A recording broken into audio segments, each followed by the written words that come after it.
¿Cómo está? Muchas gracias, qué gusto verle nuevamente esta semana, que nos reciba con nuestros comentarios.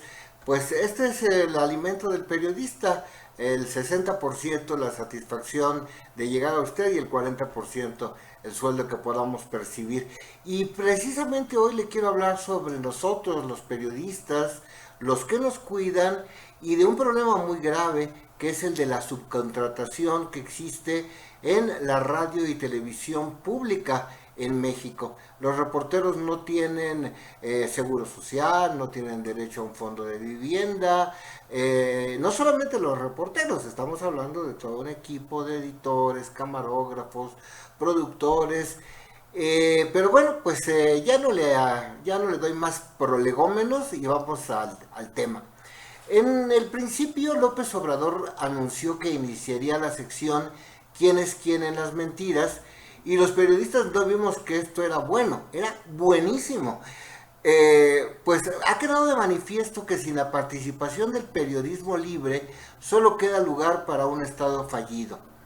El presidente tiene razón.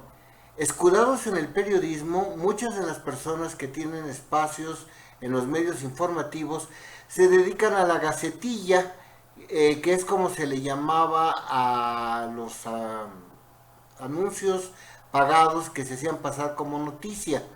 Esto se parece a los viejos anuncios del aviso de ocasión, el pago por palabra, o sea, para repetir las grotescas y falsas campañas de propaganda del PRI, Acción Nacional y en menor medida las de los dueños del PRD, Jesús Zambrano y Jesús Ortega, o bien por venganza por la ausencia de publicidad oficial, pues mucha gente cobra por hablar mal del presidente, hablar mal de la Cuarta Transformación. Pero también el presidente López Obrador se equivocó y gravemente al ponerlos a todos en el mismo saco. Incluso hizo famosa la frase benditas redes sociales, pero pues esto ya pasó de moda porque estas también ya se corrompieron y hay gobernadores que pues utilizan a estas redes para esconder delitos como lavado de dinero. Otros actores, por cierto, de Morena, lucran con los apoyos que el presidente Biden ofreció por el COVID a indocumentados mexicanos, como quedó plenamente demostrado con los ataques y montajes en contra de nuestro cónsul en Nueva York, Jorge Iglesias. Sus fans más incultos, en consecuencia, se dieron a la tarea de motejar como chayoteros a todo periodista que hiciera incluso las observaciones más amables y comedidas al presidente. Como buenos bots, pero sin inteligencia siquiera artificial, estas personas se aprendieron la palabrita chayoteros sin tener la más pequeña idea de lo que esto significa.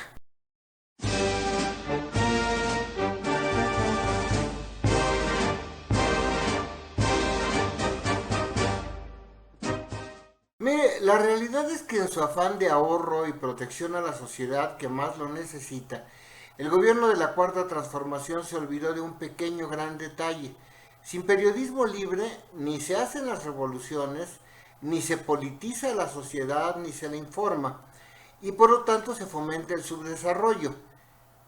Se hace, por ejemplo, que la gente se vuelva más dependiente a los programas de apoyo y además se le abre espacio a la manipulación de gesticuladores. Por ejemplo, uno de ellos es Alfredo Jalife Rame, quien se escuda en el trasero del presidente, y este es un muy buen ejemplo de lo que es el periodismo acomodaticio, al gusto del cliente o del patrocinador. Pero para no dejar el enfoque histórico, pues recuerdo una anécdota que me contaba mi padre, pues tuvo como compañero en los años 40 del siglo pasado, en la Facultad de Derecho de la Universidad Nacional Autónoma de México, a Pedro Joaquín Chamorro.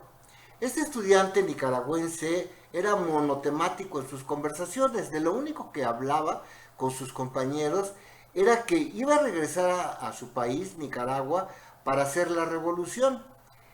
Y en efecto, para ello lo primero que hizo fue fundar un periódico que se llamó La Prensa, y pese a todo el dinero que invirtió la CIA para comprar armas con el dinero que obtenía de las drogas que importaba de Irán y vendía en Los Ángeles para armar a los contrarrevolucionarios.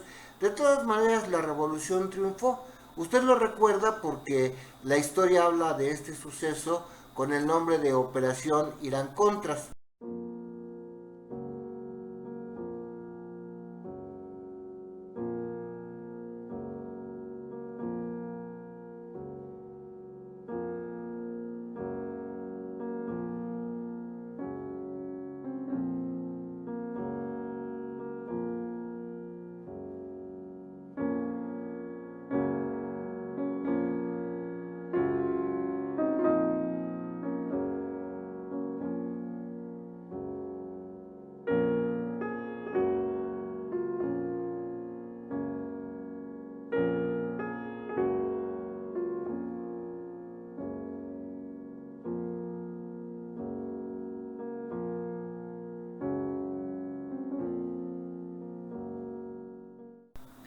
Por cierto, al menos 2 periodistas fueron asesinados por descubrir la trama.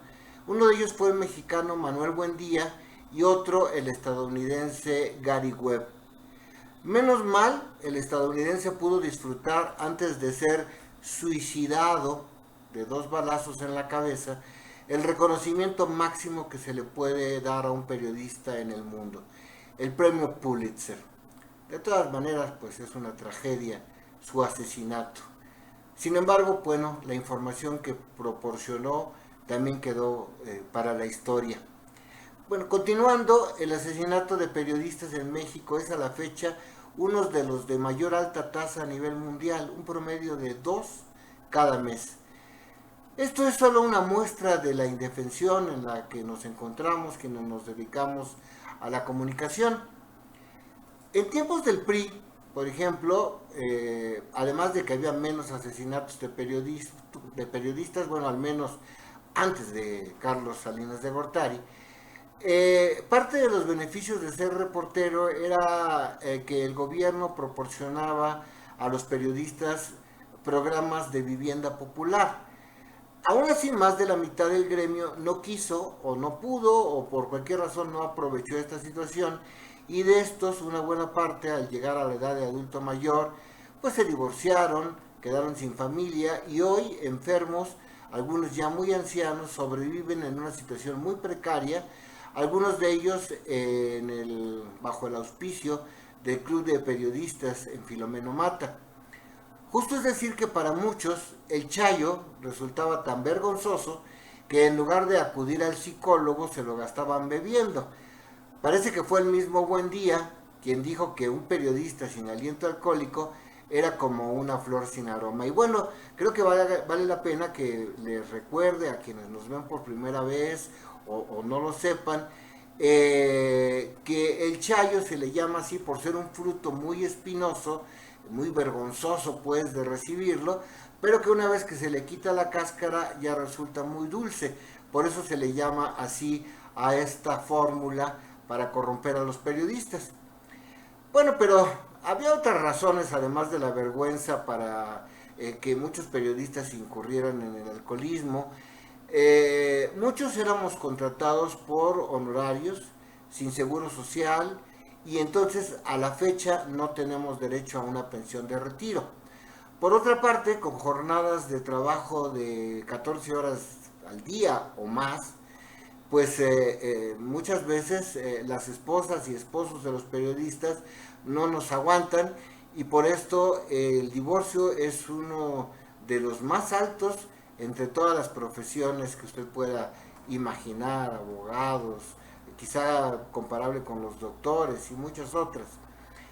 Si no queríamos cobrar por honorarios, lo que nos permitía mejores salarios, teníamos que someternos a las condiciones de los sindicatos charros.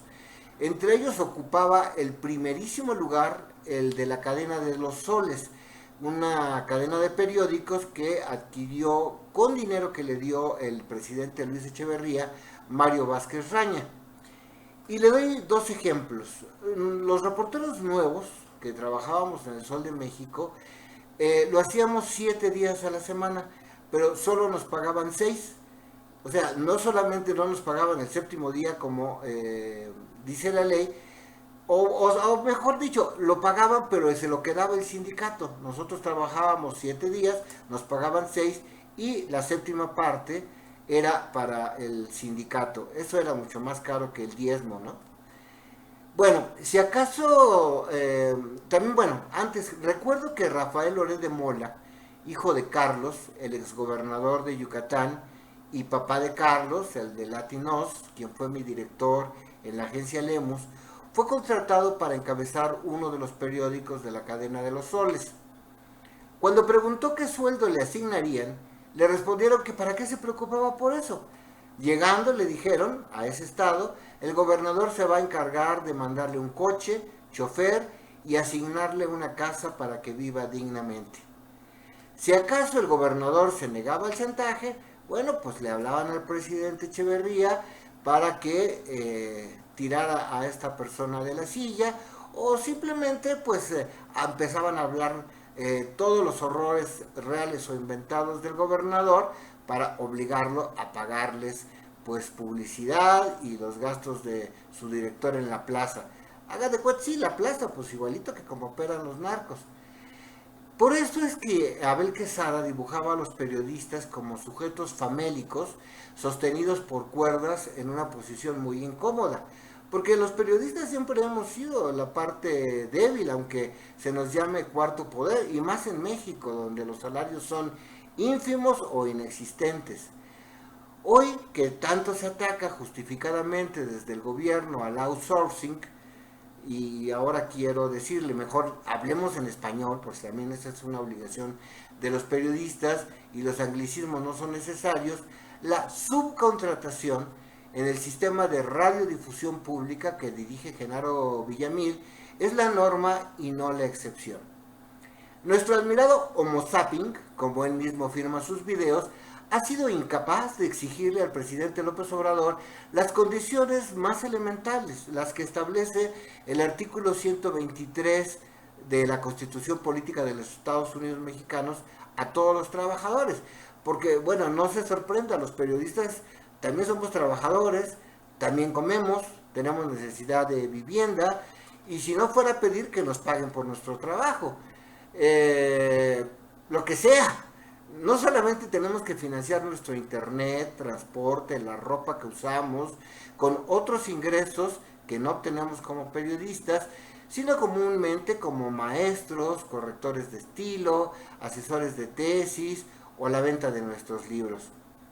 Y ya no se diga el hoy muy puntual caso de Notimex, que para evadir el para ellos molesto sindicalismo, recurre a la práctica de contratar esquiroles. Tampoco vamos a culpar a estos compañeros, ¿no? Porque pues no hay trabajo y de algo tienen que vivir y como los contraten, aunque sea desplazando a quienes pertenecen a sindicatos.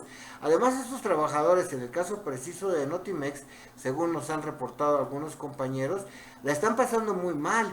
250 personas, porque en un medio periodístico se trabaja las 24 horas al día, están teniendo que compartir el mismo baño, hombres y mujeres, porque para evadir la ley, Notimex, que es la agencia oficial del Estado de México, del Estado mexicano, quiero decir, pues contrató una bodega que no tiene las condiciones para desempeñar un trabajo periodístico.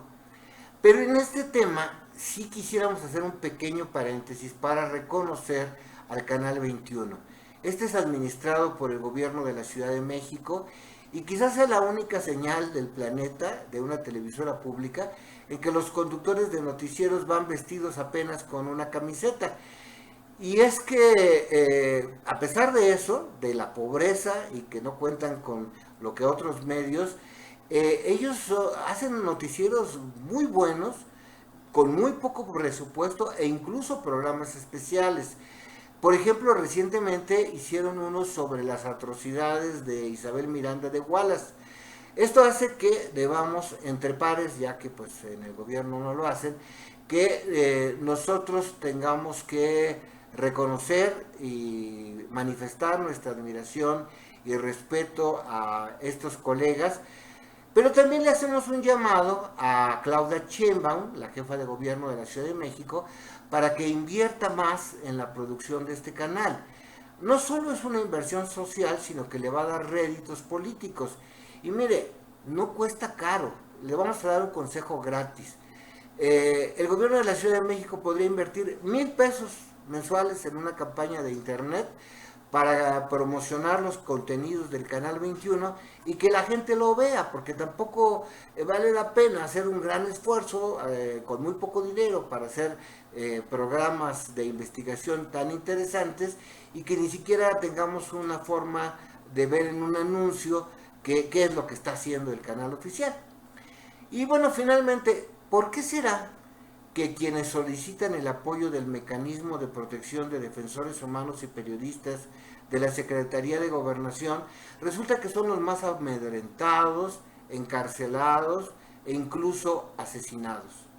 No lo hemos podido constatar, pero tampoco tenemos razón para dudar la denuncia que se nos ha enviado a Los Ángeles Press sobre este mecanismo. Pero dicen que en pleno gobierno de López Obrador, el mecanismo de protección a personas defensoras de derechos humanos y periodistas, es el nombre completo oficial,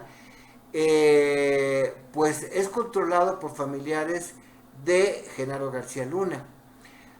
Lo que sí sabemos, y esto pues no es necesario mayores pruebas, es que escoltas del licenciado Garduño, que es defensor público federal, cuando él tenía este mecanismo de protección de la Secretaría de Gobernación, fueron esposados y encarcelados por lo menos a unas horas en el Estado de México. Y luego de que le quitaron el trabajo a Garduño, este recibió amenazas que lo llevaron a solicitar y obtener el asilo humanitario en los Estados Unidos. Esto fue hace apenas unas cuantas semanas, ya durante la gestión del presidente Biden, que le otorgaron este asilo humanitario al abogado Garduño. Otro periodista, quien acusó de enriquecimiento ilícito y lavado de dinero al gobernador de Quintana Roo, ha sido sentenciado a 16 años de prisión por un delito aparentemente fabricado. No nos vamos a extender porque su abogado le ha recomendado que no se mediatice el caso, es decir, que no se lleve a los medios. Sin embargo, bueno, esto nos da pie para concluir con nuestra final y acostumbrada bitácora suplementaria. 29 de julio de 2021, 13 horas con 59 minutos. Olivia Arrieta comenta a nuestro programa Defensoría Pública contra Isabel Miranda de Wallace. Dejen de enfocarse en el hermano de Irma Heréndira y enfóquense en la Wallace. A lo cual le respondo, entendemos su postura, pero mire, tanto peca el que mata a la vaca como el que le detiene la pata. Primero, Netzaí privó ilegalmente de la libertad a los abogados de Brenda Quevedo y Jacobo Tagle Dovín para obligarlos a renunciar. Luego dejó sin defensor a Brenda en la audiencia en la que decidía su libertad. Así que Netzaí es un corrupto o un inepto o las dos cosas. Y bueno, le explico por qué la privación ilegal de la libertad. Pues los encerraron en una oficina a estos dos abogados y les dijeron que si no entregaban su credencial en ese mismo momento no podían salir de ahí. Y entonces los abogados dijeron, ¿y qué va a pasar con nuestros defendidos? Tenemos que entregar los expedientes y todas las cosas que tenemos. Pues no, simplemente se van y no hablen y no digan nada. Así los corrieron de la Defensoría Pública Federal. Bueno, intempestivamente, a más señas, la abogada de la Defensoría Pública Federal, quien debía acudir a la audiencia donde se decidiría la libertad de Brenda Quevedo, decidió que se iba de vacaciones. Bueno, no me extraña. Las amenazas y encarcelamiento de letrados que han defendido a las víctimas de Wallace hacen que estos se hayan visto obligados en muchas ocasiones a huir simplemente. Y digo más, entiendo que el presidente López Obrador haya influido en el nombramiento de Netzaí Sandoval en el Poder Judicial. El nepotismo que esto representa al tener en la nómina de la 4T a Irma Heréndira Sandoval como secretaria de la Función Pública, a Pablo Amílcar Sandoval como subdelegado en Guerrero y ahora como senador de Morena, a Netzaí Sandoval con doble cargo como director de la Escuela de Derecho Ponciano Arriaga, que es subsidiada por el gobierno federal, y como director de la Defensoría Pública, y al esposo o cuñado, bueno, al esposo de Irma Heréndira o cuñado de los otros Sandoval, John Ackerman, quien se encuentra en la nómina del Canal 11 del Instituto Politécnico Nacional, pues es un exceso de nepotismo, ¿no cree usted? Cierto, el Poder Judicial, como lo dijo entre líneas el presidente López Obrador en la conferencia del último jueves del mes de julio, dijo, el Poder Judicial es una cloaca, pero recomendar a Netzaí no le ha traído ningún beneficio, y menos porque lo único que hizo para acusar a Wallace fue refritear la denuncia legal que ya había emprendido la periodista Guadalupe Lizárraga y también argumentar la falsedad representada por el ADN que no es de Wallace, lo que también fue posible gracias a una investigación periodística y que esta investigación logró encontrar al padre biológico del multinombrado Hugo Alberto, y no gracias al trabajo que no quisieron hacer ni el gobierno de Felipe Calderón, ni el de Enrique Peña Nieto, ni hasta ahora el de López Obrador. Ya por último, bueno, pues quisiera comentarle que muchas veces los abogados no quieren que nosotros hablemos de estos casos públicamente, pero no lo hacen en interés de sus defendidos, lo hacen pues para cobrar más y llevarse todo el mérito, que sin duda lo tienen, pero evidentemente decía un periodista ya fallecido, Agustín Granados, que lo que no sale en la tele no existe. Y esto lo digo porque lo que acaba de anunciar el presidente López Obrador, en el sentido de que ya van a poder salir libres las personas que hayan sido torturados, que van a poder salir libres las personas que tengan muchos años en la cárcel y no hayan recibido sentencia, o las personas mayores de edad que no hayan cometido delitos graves, pero que se encuentren con enfermedades crónicas o terminales, van a poder salir libres. Es cierto, todo esto ya está en el Código Penal, está en la Constitución, pero ¿qué pasa? Que se sigue torturando, que siguen las personas más tiempo en prisión de las que deberían, y gracias a que el presidente López Obrador lo aborda en la conferencia matutina, donde también no es que nos queramos adornar, pero fue Los Ángeles Press el que motivó que se hablara del asunto. Bueno, gracias a esto ahora hay un gran asunto que va a provocar una revolución jurídica y que va a evitar que continúen los tratos crueles e inhumanos que son más lo frecuente que lo anormal en los reclusorios federales y en los penales locales. Muchas gracias por su atención. Les recuerdo, como siempre, ayúdenos a compartir esta información. Si a usted le gusta, coméntenla. Ayúdenos dándonos más información, poniendo comentarios en este video. Y bueno, finalmente, si no fuera mucho pedir, gracias si se suscribe y lo comparte con otros abogados, con otras personas a las que usted piense que pueda servirle la información que damos en esta historia para armar la historia. Muchas gracias y hasta la próxima semana.